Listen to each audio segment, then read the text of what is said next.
Hey, welcome back, everyone. Welcome to another episode of our heart-powered inspiring interviews. And again, today we have an incredible guest, someone that you really, oh my God, you're really going to look forward to hear from him because he is a very close friend and he's a man with an incredible story.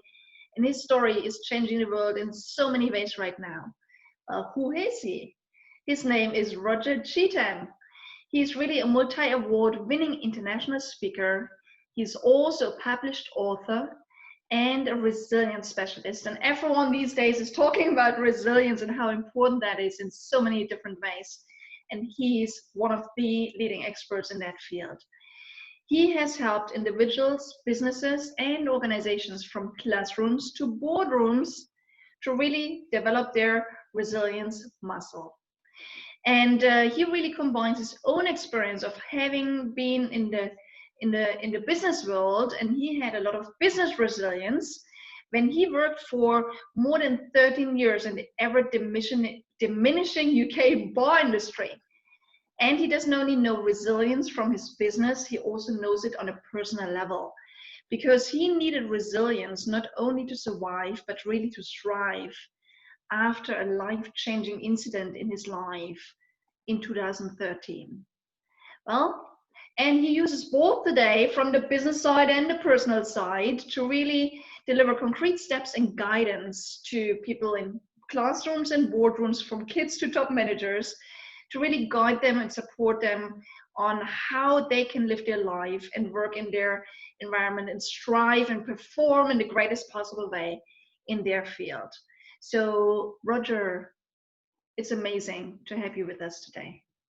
Thank you very much, Monique. It's an absolute pleasure to be here with you and your viewers today. And thank you very much for the opportunity. Great. Thank you for being on with us today. I know you're going to inspire and empower everyone here with us today. So, Roger, tell me, what are you doing right now? What are things that you're doing? What helps you to stay positive and vibrant and in the vortex, as we call it, at the moment? For me, I'm all about gratitude these days. Having, as you touched on there, almost lost my life back in 2013, I've gone on to be a person who is now very optimistic, and I believe that optimism is also very much one of the main pillars of resilience, as is gratitude. So I'm now finding the opportunity to be grateful for not only still being alive, which is the biggest thing that I'm grateful for on a daily basis, but finding things to be grateful for in all aspects of life, particularly in the adversity. I mean, there's an age-old saying that every cloud has a silver lining, and for me, that's very much how I'm driven. Yeah, being grateful and really appreciating what we have and who we are and the work we do and everything. And I know you're doing amazing work.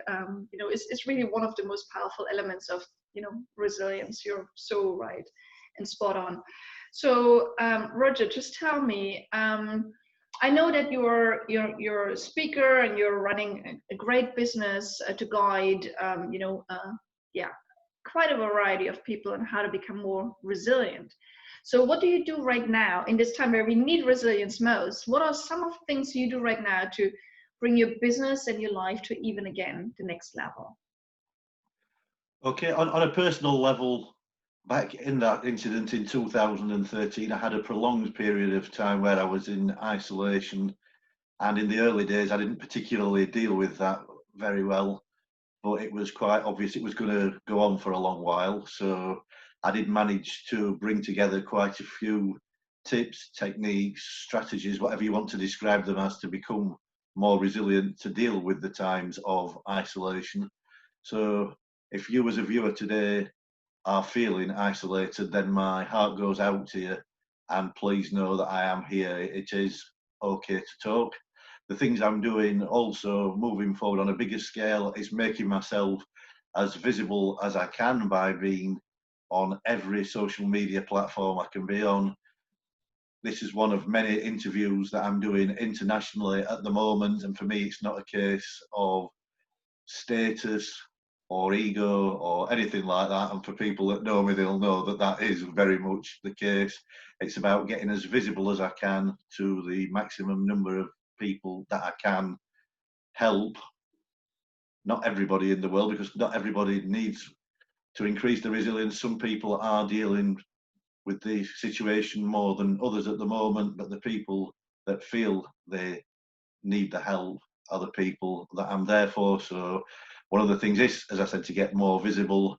And in addition to that, I'm also going to be embracing technology, which I'm in the early stages of now, moving forward by offering Zoom calls and Zoom courses and groups, etc., moving forward. And also because I talk about adaptability being one of the main pillars of resilience. And as you've mentioned, usually I'm speaking in front of everything from classrooms and assemblies to boardrooms. And this time you and I were sharing an international stage in front of over 2,000 people from over 120 countries. So what a different world things are now to then. What I'm doing is adapting from the real life to taking things digital so that I can still reach out and help people. As I often say at the moment, social distancing really does not have to mean social isolation. Yeah, it's such a powerful message. And I know that, especially over the last couple of years, one of the most heartfelt places where you're speaking is schools, right? So, yeah, what difference are you making for these school children? I mean, why don't you share, maybe a story of what difference are you making? Like, do school children really need to learn about resilience already? And if so, how does it change them and their life as they are actually going through school? In my view, Monique, I believe that school children these days need resilience more than ever before, because if bullying did exist in the times when you and I were at school, it existed in the playground and you'd go back home, retreat to your bedroom, which was your place of safety. And we have talked about the benefits of technology and social media during this conversation. However, there is a downside as well that we're all aware of. And these days, if bullying starts in the playground, it's quite possible that when the students go home to their bedroom, which would have been a place of safety, then cyberbullying continues, whether it be on Facebook or Instagram, Twitter, TikTok, or whatever the social media platform of the moment is. And it's not always that teenagers want to share with you the difference that you've made to them by the experiences and the lessons that you've learned when it comes to sharing that with them. However, there is one story that I always like to share because it really has made an absolute impact on my heart. And it's about a young man who we'll refer to as Declan for safeguarding purposes. And he is what in my day would have been known as the cock of the school hard case. He was in his last year at primary school, year 6 as we refer to it here in the UK. So he would have been about 10-year-old, and he made it quite clear from the beginning that he was going to have no part of what I had to offer. At the end of the talk that I shared with that classroom, he put his hand up and said, "Sir," which I later found out was the only time he has ever shown any respect to an adult in a classroom environment to call them sir or miss. And he then went on to say, because I had shared that story, he wanted to share something that he had never shared with anybody beyond his closest friends. And that was until the age of 18 months old, when he was adopted. He sadly had endured such severe physical abuse that he was left with permanent brain damage. And not only did that young man find the strength to share that story, but in front of 29 of his classmates in an area of the UK where sadly children are still brought up that boys don't cry, that young man found the strength to release the 8.5 years worth of tears that were pent up inside him, dry his eyes, and move forward with a normal 10-year-old life.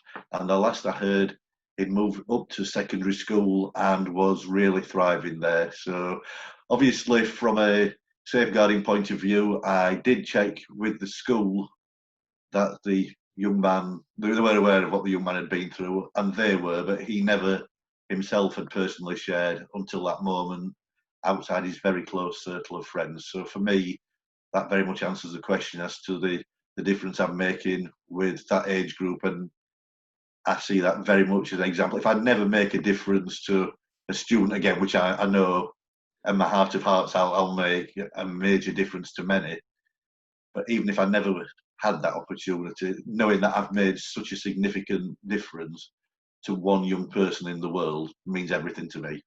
Mm.